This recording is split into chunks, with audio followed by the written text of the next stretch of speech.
Now I invite Dr. Vijay Lakshmi. She is the consultant cataract and refractive surgeon at Comtrust Eye Hospital, Calicut. She will be talking about phakic IOL, pearls and pitfalls.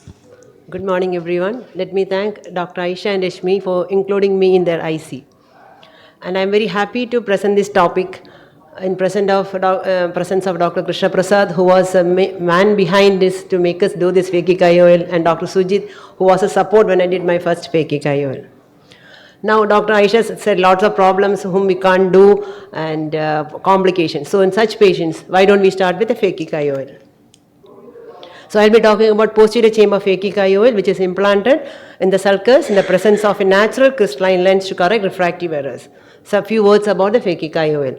What are the advantages? It's far from the endothelium, placed in the sulcus, excellent cosmosis, and close to the nodal point of the eye, and it gains retinal size image, safe placement, and in case this is a problem, you can remove it easily, exchange it. It is not fixed to any tissues and does not alter the shape. The cornea remains as a virgin cornea. That's a very important thing.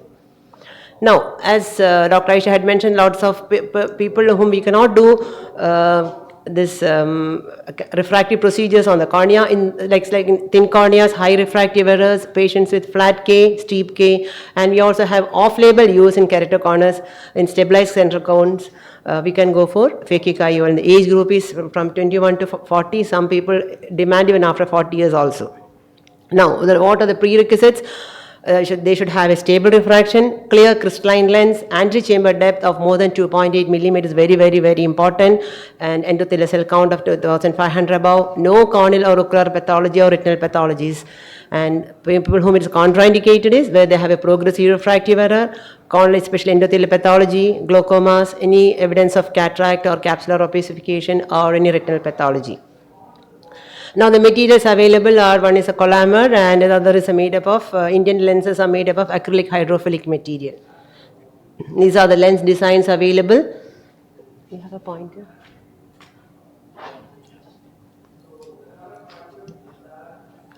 Okay, this is a very important thing within these holes where you have the aqueous outflow tracts.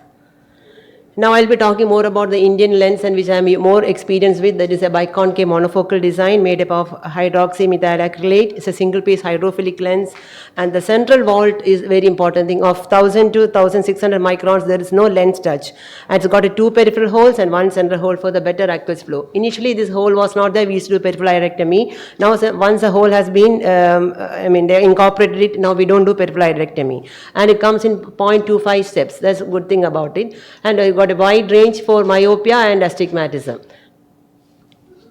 Very, very important parts are the AC depth, which is very important in doing the phakic IOL calculation. Similarly, the white to white. Keratometry, as in all refractive procedures, should be done methodically and precisely.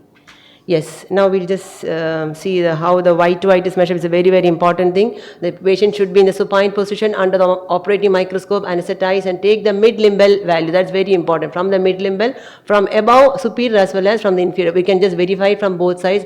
And I do with digital calipers. Of course, we have IOL master, Pentacam, but the best thing is to do with the digital calipers from the mid-limbal area.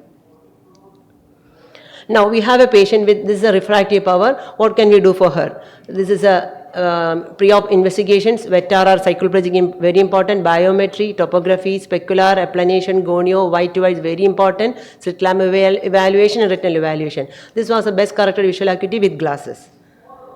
And this was her AIC depth, which is very much above 2.8 millimeters. We did a specular, and lens thickness. We also want to know the lens size also, and axial length is also measured to, so in case patient develops a post-op refractive errors, again to know if it's a pathological myopia, we must have a baseline axial length measurement also. This is a topography, rule out any posterior problems in the cornea. And this is a pre-operative workup we sent to the company, and this is what they sent to us. This is our armamentarium. I do it under topical anesthesia, and I also use Oculan just prior to insertion. So an incision, I'll just start with the lens loading. It's easy to load. The lens is very easy to load.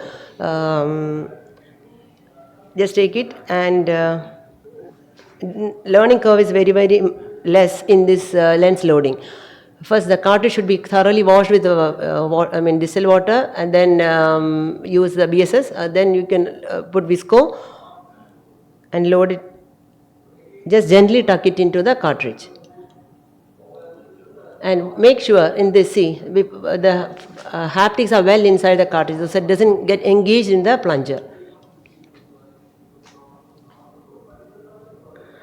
Make it 2.8 to 3 mm incision. 2 side ports are made. I first use Oakland followed by Visco. Don't overfill the chamber with Visco nor underfill it. Optimize it, and then side ports are made. You can incision assisted implantation is good.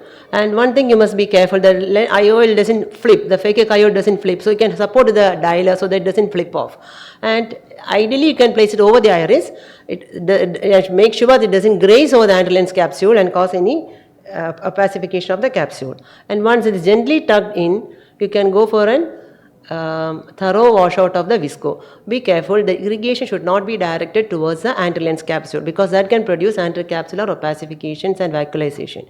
Similarly, some people do it under irrigation also, implanting it. But I would advise only under Visco implantation, because this irrigation can itself cause anterocapsular vacuolization. See, you can wash it using through all the ports. 2 peripheral ports are there. You can use irrigation there and irrigate it thoroughly and remove the Visco. And following that, intracameral Oromox is used, and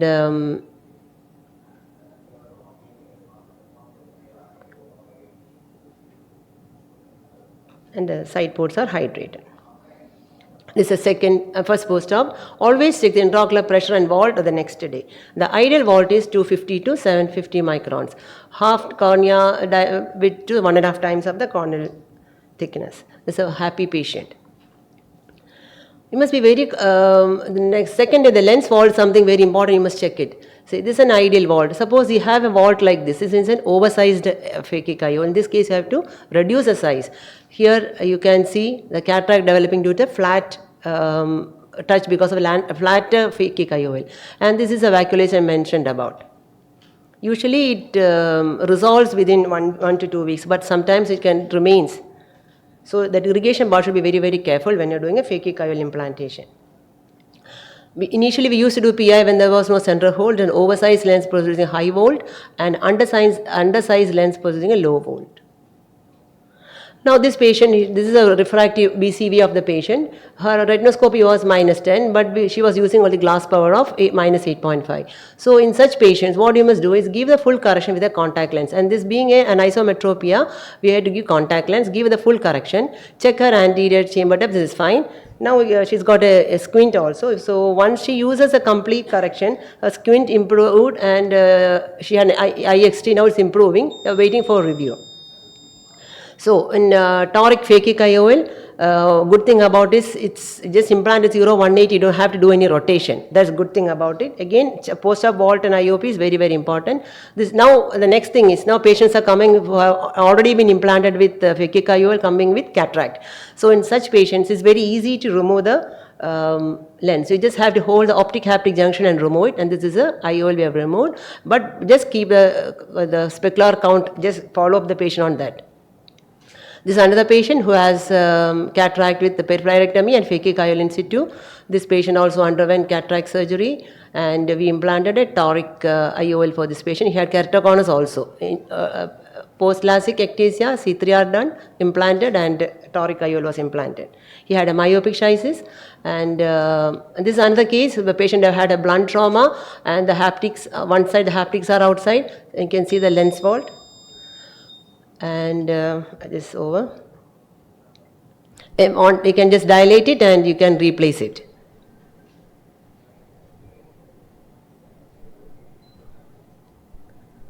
So it's if it is undersized, we have to go to the next size. If it is oversized, again reduce the size. You can just explant it, the heel on, and pull it out. And this company, they provide with 2 lenses. The surgeon is comfortable. So we have done around 200 this lens, and some few ICLs only and other IPCL only. And the highest power we have implanted, and this is a toricity we have implanted. So it's one of the most simple intraocular surgeries, but with precise preoperative evaluation is very, very important, and give one of the happiest patients after the surgery. And the quality of vision is always better than promised. Thank you. Thank you, Dr. Vijay Lakshmi. I think, in fact, you were mentioning about the high vault and the low vault. Basically, high vault means more than 1000 micron, and the low vault is less than 250 micron. So, high vault causes glaucoma, it causes the narrowing of the angle, and low vault causes the cataract formation. So, the measurement, if you think that there is already high vault post-operative day 1 more than 1000 micron, so what we can do in case of if you are not implanted a toric phakic lenses, then from you can rotate to the vertical, because as we all know that vertical white to white is more than the horizontal white to white. I think sir do agree with that. Yes. So in case of high vault with the toric implantation, you can't rotate because you may have problem. In such cases, maximum wait till up to 1 month. Then I think you should always plan for exchange phakic lenses. Then you even nowadays with the center hole, I am talking about the star. I don't have any financial interest. Even we have kept up a lens. We even vault of around 125 also. Because of this center hole, the chances of cataract is much lesser. There are patients are coming for follow-up for more than 3 to 5 years. Still, you don't get any cataract with the center hole. Of course, I don't have, actually, I am the first person to implant this lens RAL in one live surgery in Kolkata. We have done some small study between this Collamer versus any of this acrylic material. What I feel that Collamer and acrylic material is same. Even though they call it as that is Collamer, that is also basically acrylic material with a Collamer coated lenses.